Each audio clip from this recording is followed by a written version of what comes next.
What I'd like to tell you about is our interest in the host-microbiota interface in the intestine, how that promotes health, and how when that dialogue becomes deranged can lead to disease.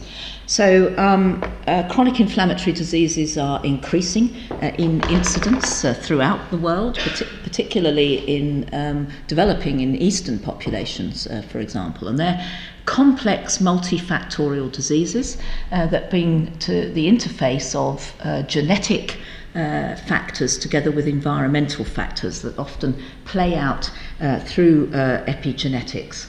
Now, where's the little pointer here?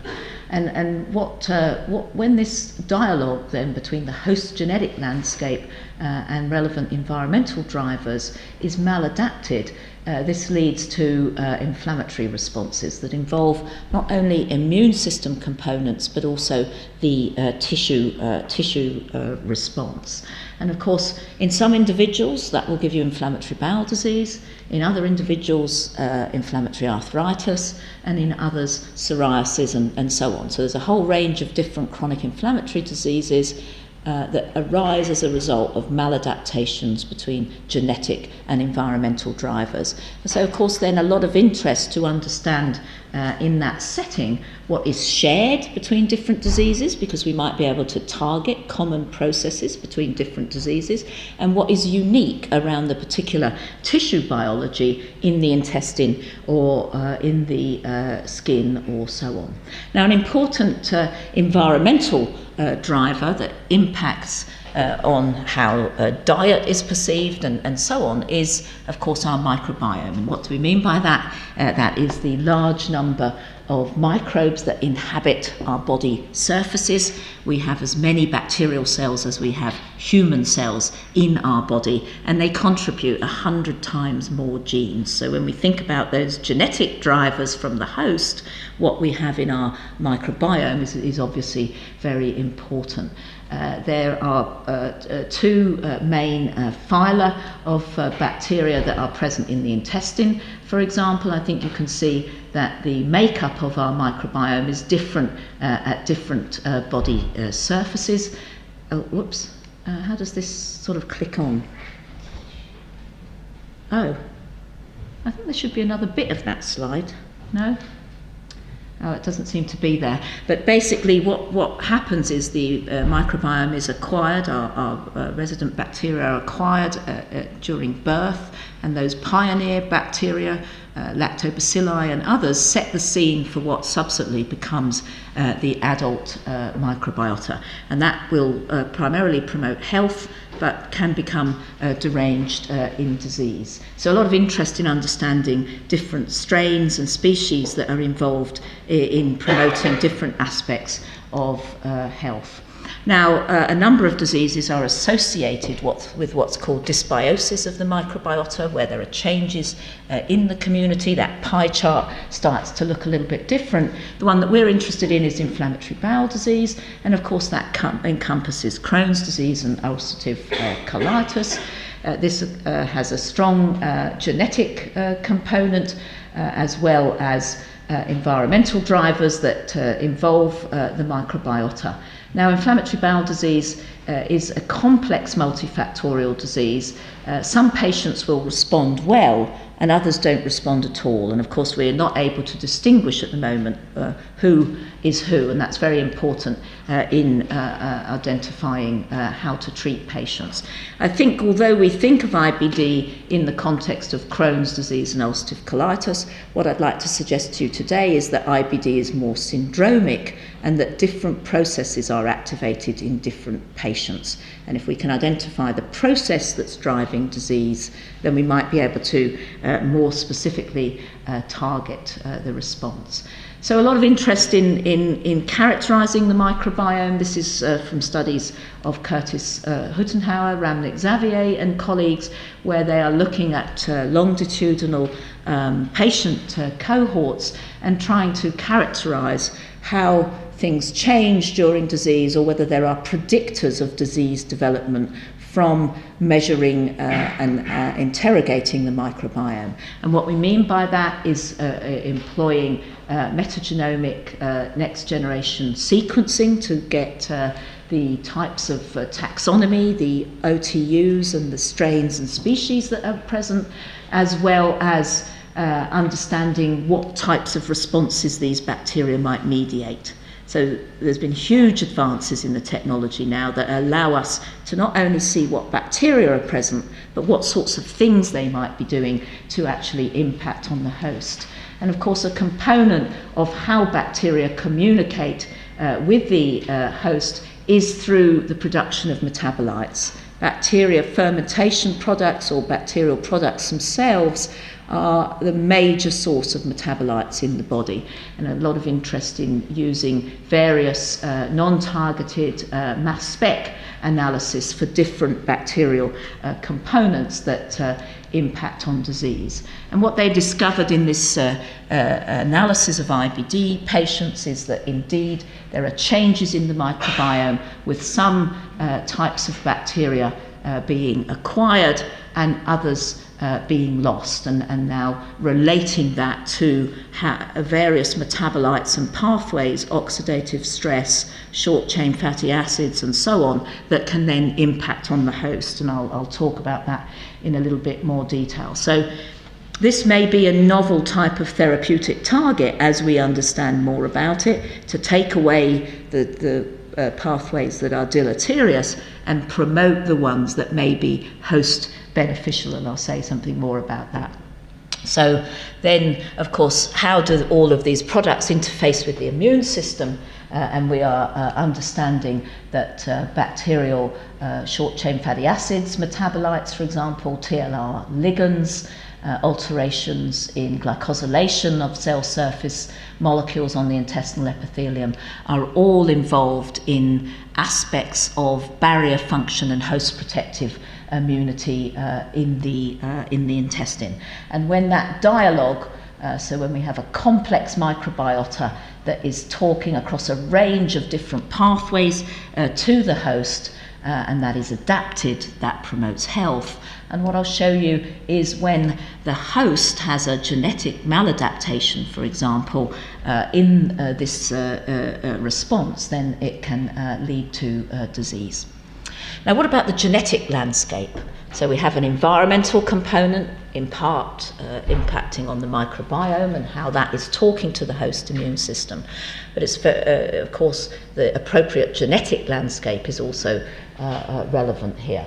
And what we know in IBD is that there are over 200 SNPs in genes related to the host response and tissue biology, intestinal epithelial barrier function, for example, that confer risk in IBD. But they only confer collectively all of that genome-wide association study, and of course been a huge effort over many years and has brought some new pathways forward, but only accounts for 17% of the risk. So in the more heterogeneous adult onset IBD. So clearly there, environmental drivers are interacting on a particular genetic landscape.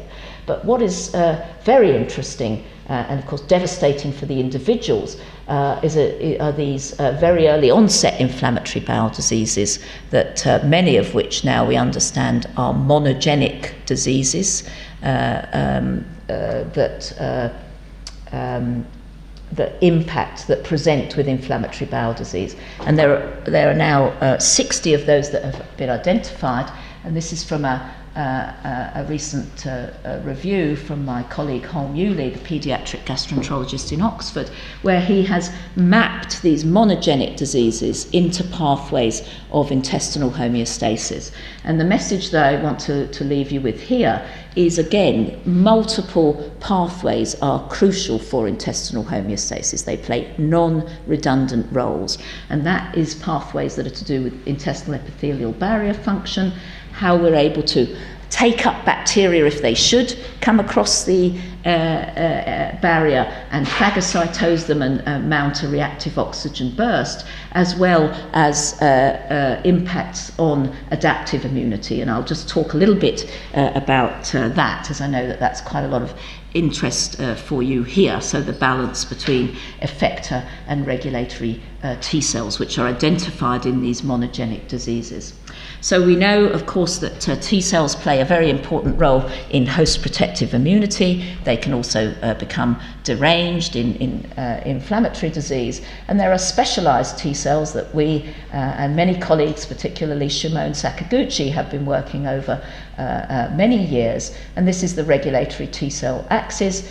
These cells can derive from the thymus, as well as being diverted from naive progenitors in the presence of TGF-beta into peripheral regulatory T cells. And of course, a mark of regulatory T cells is the FOXP3 transcription factor, and regulatory T cells control both the innate and adaptive immune response in the periphery.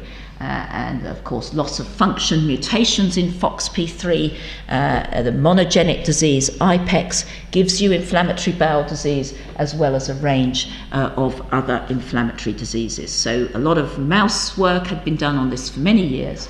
And of course, the monogenic studies with FOXP3 and the human data now show clearly that regulatory T cells are a non-redundant mechanism for controlling the innate and adaptive inflammatory response. Now, what they're controlling is the differentiation and function in part of adaptive T cells, and I'm talking about CD4 positive T cells here that you know can differentiate in the presence of relevant drivers into cells that are specialized for providing particular types of adaptive host protective immunity to intracellular pathogens, parasites, and extracellular pathogens. And a particular pathway that's of relevance to what I'm talking about today are the so-called Th17 cells that are driven by a combination of cytokines, particularly IL-6 and TGF-beta, and a cytokine IL-23 that is involved in the perpetuation of that response. These cells are abundant at mucosal surfaces, and they provide host defense. But when they become deranged, they have been associated with a number of these chronic inflammatory diseases that I mentioned to you at barrier surfaces in the first instance. And then, of course, regulatory T cells, particularly those that derive from naive cells, which we can start to generate in an antigen-specific way, can suppress these responses. So an important component is the balance between for example, the inflammatory type 17 response and the negative regulatory T regulatory response. So our work has focused on this balance. Some of it has focused on this balance between effector Th17 responses and regulatory T cells. This is a T cell transfer model that we described many years ago, where transfer of naive T cells into mice that have no T cells of their own leads to a chronic intestinal inflammation that resembles aspects of inflammatory bowel disease and is driven by TNF-alpha and interleukin 23. And if we transfer these FOXP3 expressing regulatory T cells into this setting, we can both prevent and cure established inflammation. And we showed that that involves a number of different regulatory cytokines and cell surface molecules, including interleukin 10, TGF-beta, and CTLA4. And so I'll just draw your attention there to the fact that loss of function mutations in all of these genes have been shown to give monogenic forms of inflammatory bowel disease. So the mouse models represent a very extreme form of the monogenic diseases that present with inflammatory bowel disease. And of course, if we can understand the pathways in these very severe forms of disease, we may be able to apply that to the more heterogeneous disease and select out patients.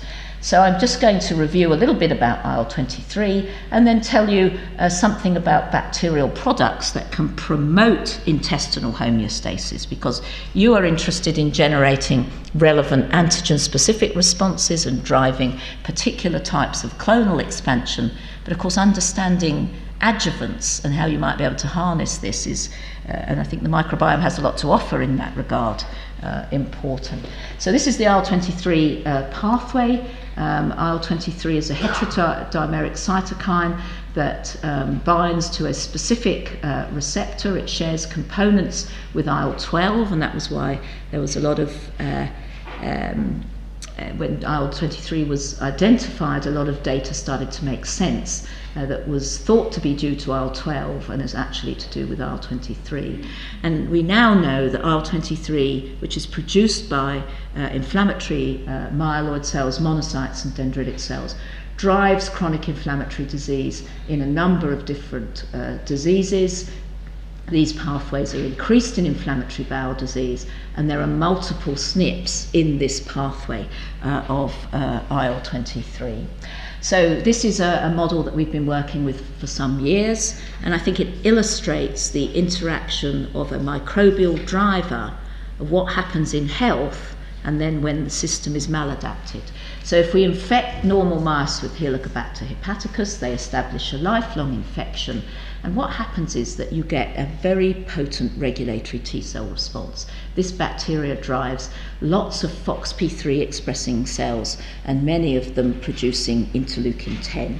Now if you maladapt that by taking away the IL-10, now the mice develop chronic intestinal inflammation, and if we genetically or use an antibody to manipulate the IL-23 pathway, here we're taking away the IL-23 receptor, then you inhibit disease. So when you take away IL-10, there's a maladaptation with this response to Helicobacter. That leads to loads of IL-23, and that drives disease. So is that a particular type of IBD that we could think about? IL-10 deficient patients develop IBD. Can we think about that as a message of a particular subset that would be relevant for anti-IL-23 blockade? Dan Littman has recently made a T-cell receptor transgenic, reactive with a peptide from Helicobacter hepaticus. And what you can see in that setting is that you drive here's the antigen specific cells, you drive a very strong FOXP3 expressing regulatory T-cell response and very little of the Th17 response. So this bacteria is very selectively driving Tregs, much more so than anything that has previously been described. So a lot of interest, of course, in understanding what that is. So I'm just summarizing this work in terms of trying to understand the yin and yang, if you like, of how a bacterium can promote a health-promoting response with lots of IL-10 producing regulatory T cells, and how when that is maladapted, it drives this IL-23 response. And we've spent a lot of time defining all of the cellular pathways that are involved in that I won't go through. This is progressing to the clinic. Anti-IL-23 has been revolutionary in the treatment of psoriasis. It's now going into IBD patients based on these types of models and work that has been done by a number of investigators in terms of the human aspects. But I think what happens is, IBD is the graveyard of a number of interesting drugs because it is applied to all comers. These drugs are applied to all comers. So I think we need to take these signatures and start to be able to stratify our patients in a more systematic way to deliver a more personalised approach. So I'm just going to finish on a couple of things very quickly, more recently that we've published. How is Helicobacter driving that IL-10 and Treg response? And Camille Dan in the lab recently identified a polysaccharide containing molecule that differentially from Helicobacter supernatant, that when bone marrow derived macrophages are stimulated with this, drives a very high ratio of IL-10 compared to IL-6. Much more so than other pattern recognition receptor ligands, such as the canonical lipopeptides that bind to TLR2 and LPS that binds to TLR4. And she'd done a lot of work on this. This response, the polysaccharide, is dependent on TLR2, but it seems to work in a different way compared to the canonical TLR2 ligands, because it differentially induces a particular transcription factor called CREB that has a lot of anti-inflammatory actions. So here is a bacterial-derived molecule that is interacting with the host in a way to promote a particular type of anti-inflammatory and repair response in those macrophages at the expense of the production of inflammatory cytokines. And a transcriptomic analysis of the Helicobacter polypeptide, polysaccharide versus PAM3 TLR2 ligand shows that PAM3 brings up NF-kappa B target genes, whereas the polysaccharide brings up this Krebs pathway related to further IL-10 production by the macrophages. So something that we're pursuing, how commensals may signal through certain pathways to promote a particular differentiation or activation state of macrophages that drives the production of a range of mediators. I don't have time to go into all of these that are to do with anti-inflammatory responses and repair, and that may of course then impact subsequently on the T cell response as well as the myeloid response. So what is it about the signalling that is giving one versus the other? There are similarities to other polysaccharides produced by commensals that have been identified by Dennis Kasper and colleagues. Is there a role for this pathway in intestinal homeostasis? So finally, I mentioned to you that the intestinal microbiota contributes a lot of metabolites, and an area that is of intense interest in the microbiome field at the moment are these short-chain fatty acids. And there are different short-chain fatty acids that are metabolic fermentation products of dietary fibre. Certain bacteria metabolize dietary fibre and lead to the production of a lot of these short-chain fatty acids. And they are able to impact on the host response by promoting the regulatory T cell axis and also impacting on barrier surface immunity. But we were interested in whether short-chain fatty acids might impact on the macrophage response in the intestine. And let me tell you. So I want to finish now. Jeremy will be delighted. I don't want to start off by going over. But I think in the inflammatory setting, this is what we're faced with patients. How might we think about being able to reset the balance and also retain remission where we would promote the normal homeostatic pathways? And I think we need to consider not only the inflammatory cytokines, and of course we think anti-IL-23 is very interesting there, and time will tell, anti-TNF in some patients, but maybe we have to consider combinations that will promote normal healing and homeostasis.